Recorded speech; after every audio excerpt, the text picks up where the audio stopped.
Dans une armoire, j'ai retrouvé ces boîtes.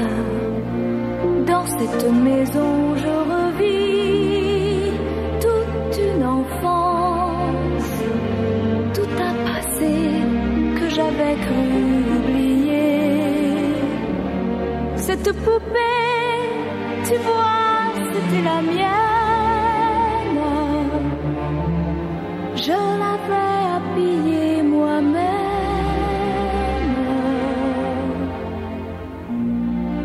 Ces souvenirs me rendent gai, triste. À la fois, ils me troublent et ils m'attendrissent. Comme toi, oh mon François, oh mon amour, comme je t'aime. Mon François, ma vie commence avec toi.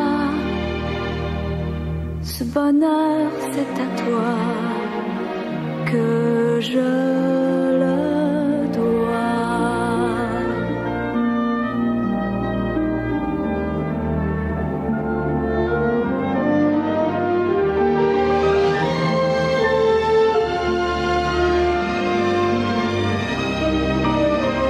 Oh mon amour, comme je t'aime. Mon amour, ma vie commence avec toi.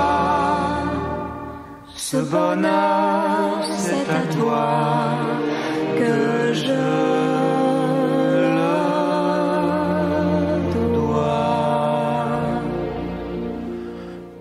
Bonsoir à toutes et à tous. Alors ce soir et la semaine prochaine, j'aimerais rendre un bel hommage à Jacques Demy à l'occasion de la sortie du double CD de la BO du film Une chambre en ville, composé par Michel Colombier, et du coffret de 11 CD Jacques Demy, Michel Legrand l'intégrale, et ainsi également de la rétrospective complète de l'œuvre de ce cinéaste et de l'exposition Le Monde enchanté de Jacques Demy jusqu'au 4 août 2013 à la Cinémathèque française, 51 rue de Bercy. Et j'aimerais lire un texte que j'ai écrit il y a 20 ans en hommage à Jacques Demy, que je vais vous lire en 2 soirées, ce soir et la semaine prochaine. Il y a différentes sortes de cinéastes comme différentes sortes d'écrivains ou d'artistes de manière générale. Ceux qui font réfléchir en créant une forme qui innove par rapport à leur époque de création, on appelle cela des auteurs. Ceux qui font du cinéma dit commercial, ce qui n'exclut pourtant pas forcément qualité et respect du public. Peut-être pourrait-on appeler cela des artisans. Ceux aussi qui savent lier l'émotion et l'humour de manière intelligente et sensible et sont souvent à la lisière des auteurs et des artisans. On pourrait par exemple les appeler les maîtres d'œuvre. Jacques Demy est de cette sorte-là, de ceux qui ont imaginé un univers extrêmement personnel qu'ils ont toujours su préserver à travers les années et les aléas, tout en ménageant un très grand respect du public. Un cinéma à la fois populaire par certains côtés et intellectuel par d'autres. De la même génération que les cinéastes de la nouvelle vague française, mais un peu en marge de celle-ci, il a créé ce qu'il a lui-même appelé un cinéma enchanté. Un cinéma où les sentiments des personnages, leur grandeur et leur faiblesse, leur joie et leur douleur, sont exprimés par le chant sur des thèmes musicaux distincts de l'opéra, mais également de la comédie musicale hollywoodienne, dont Jacques Demy s'est radicalement éloigné, et cela même s'il en est un peu le représentant maniériste français, l'homme qui, comme écrivit l'un de ses exégètes, a fait chanter les larmes. À travers l'étude de 3 de ses films, dont le premier et le second, tout en étant très proches, ont été écrits à près de 20 ans d'intervalle, nous allons parler de la notion du tragique chez un grand réalisateur pour qui le bonheur ne se séparait jamais d'une tendre et délicate nostalgie. Pour mieux tenter de saisir ce qui fait la profondeur et la beauté de 3 de ses films, Les Parapluies de Cherbourg, 1964, Une chambre en ville, 1982 et Parking, 1985, il conviendra de faire 3 parties distinctes à travers 2 émissions consacrées respectivement à chacun de ces films avant de préciser dans une conclusion générale ce qui les rapproche incontestablement. La première des choses à faire pour étudier un film est d'en résumer le synopsis. Les Parapluies de Cherbourg a la simplicité et la pureté d'un parfait mélodrame, ce que l'on appelle aujourd'hui comédie dramatique. On y parle d'amour, de rupture, du temps qui passe et modifie irrémédiablement le destin des protagonistes dont la force et le réalisme est d'être des gens comme les autres, capables de pleurer et de rire sur la musique de Michel Legrand. L'histoire est très simple. Deux jeunes gens s'aiment jusqu'au jour où le garçon doit partir en Algérie. Enceinte et sans nouvelles de l'homme, la jeune femme épousera un autre homme. À son retour, désespéré, ce garçon se consolera en épousant son ami d'enfance. Lorsque des années plus tard, les deux jeunes gens se reverront par hasard, ils n'auront plus rien à se dire. Ce film est également la description d'une certaine bourgeoisie française à la fin des années 50, l'un des seuls à parler alors de la guerre d'Algérie, guerre absente du film, mais cependant la cause de la rupture entre les deux amants. Mais c'est peut-être aussi, comme le souligne Jean-Pierre Berthomé dans Jacques Demy, Les racines du rêve,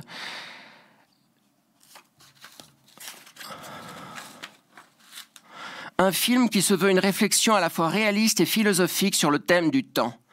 Cet auteur écrit « S'il est un élément par lequel les parapluies de Cherbourg se rattachent absolument à tous les autres films de Jacques Demy, c'est bien par sa préoccupation avec le temps, préoccupation si urgente que l'action est ponctuée de titres surimprimés, il y en a 10, qui nous informent sur son déroulement dans le temps, de novembre 1947 jusqu'à décembre 1963.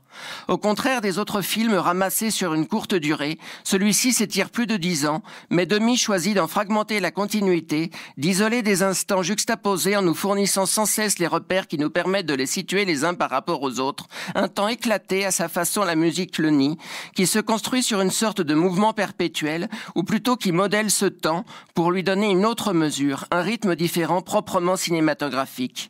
Ce film est également une épure, en 82 minutes, il nous montre des choses aussi essentielles qu'un mariage et un enterrement, la mort d'un amour et la naissance d'un autre, le contraste entre différentes classes sociales, beaucoup d'autres choses qui peuvent se lire à travers une expression, un regard, une note de musique. L'un des grands mérites de ce film est que son histoire est simple, véridique, très humaine, le reflet de l'expérience sentimentale de presque tout un chacun. Ce film présente à des milliers d'êtres le miroir de ce qui leur est arrivé dans leur existence sur le plan sentimental. S'il a des aspects tragiques qui nous arrachent à la fois des larmes et des sourires, c'est aussi parce qu'il l'est tout autant que la vie de millions d'êtres peut l'être très souvent à travers leur destin individuel. Peut-être le scénario est banal et prosaïque, mais on peut aussi être convaincu que c'est justement son mérite, celui d'être si familier, vraisemblable, si immédiatement compréhensible. Il n'est nul besoin de subtilité psychologique pour en extraire une émotion, ayant l'irrésistible charme du naturel. C'est un enchantement qui captive le cœur et les sens tout en innovant dans le cinéma français. Ce film est entièrement chanté. Son compositeur, Michel Legrand, auteur de la musique de la plupart des films de Demy, écrit « Ce film est à la limite du parler et du chanter. Il est vraiment entre les deux. Pour que ça penche vers le chant, il nous fallait des voix simples qui s'accordent au texte et à la musique, qui chantent avec beaucoup de simplicité. » La musique de Michel Legrand se modèle très souvent sur les paroles des personnages et leurs inflexions naturelles. Attachée à chacun des personnages, elle trahit et traduit plus encore que leurs mots leur être profond. Rappelons ce célèbre air « Non, je ne pourrai jamais vivre sans toi », intensément lyrique qui exprime de manière bouleversante ce que ressentent les deux jeunes gens. Relevons le thème de l'absence qui, indissolublement lié à celui du temps, modifie les existences et permet la naissance d'un nouvel amour, créé sur les ruines d'un ancien. Pour conclure sur ce film, citons Jacques Demy qui a parfaitement synthétisé son impact psychologique en quelques mots. Les parapluies de Cherbourg sont faits sur les mouvements du cœur. Ce sont les moments d'une existence dont le souvenir est une musique.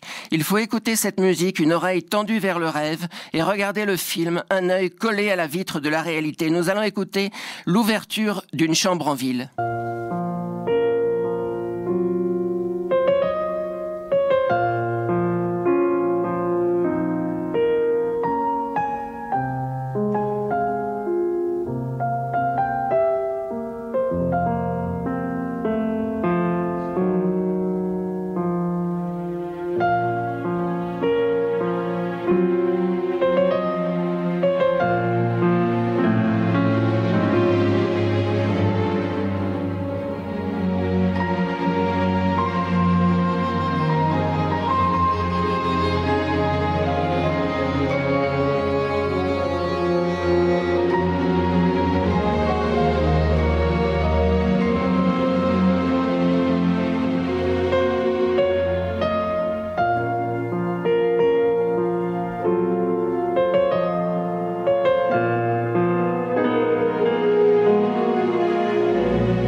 Jacques Demy écrit de ce film Une chambre en ville réalisé en 1982.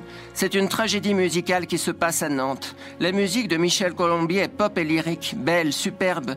Cette histoire d'amour se passe de nos jours pendant une grève des chantiers de la Loire. C'est une très belle histoire où je mélange les aristocrates, les bourgeois et les ouvriers.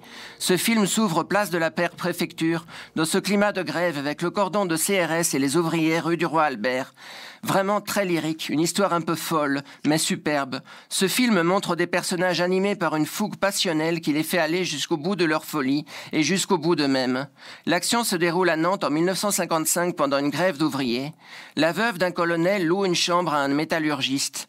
Ce dernier rencontre une nuit la fille de la veuve en train de faire le trottoir pour se venger de l'impuissance sexuelle de son mari et des mauvais traitements que sa frustration l'entraîne à lui faire subir. Entre l'ouvrier et la jeune femme, c'est la naissance d'un amour passionné qui brisera tout autour d'eux. Le mari s'égorgera avec son rasoir en découvrant que sa femme l'a trompé. L'ouvrier sera tué par les policiers lors des manifestations. La femme, incapable de supporter la mort de l'homme qu'elle aime et sous le choc de la violence du suicide de celui qu'elle n'aimait pas, mettra fin à ses jours et tombera morte sur le corps inanimé de son amant. Cette histoire sinistre, par certains côtés à la limite du sordide, est totalement tragique. Une chambre en ville n'a rien d'enchanteur. Des affrontements sociaux, une grève des chantiers de la Loire qui tourne mal, un suicide sanglant dans une arrière-boutique du passage Pommeraye.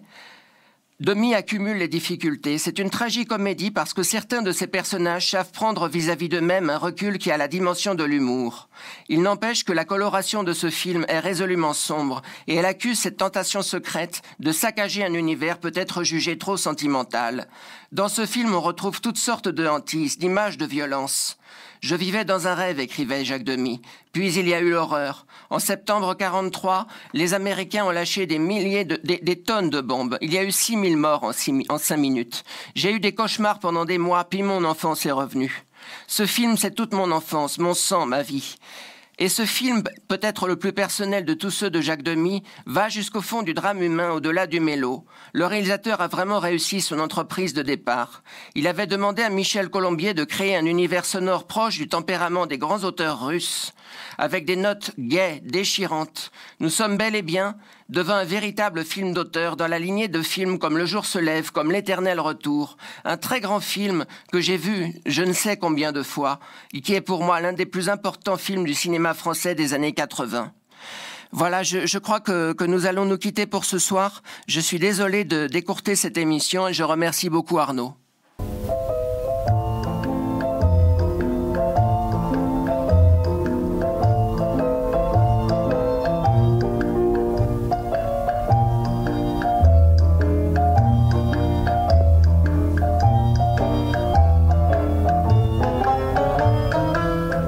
Cognac.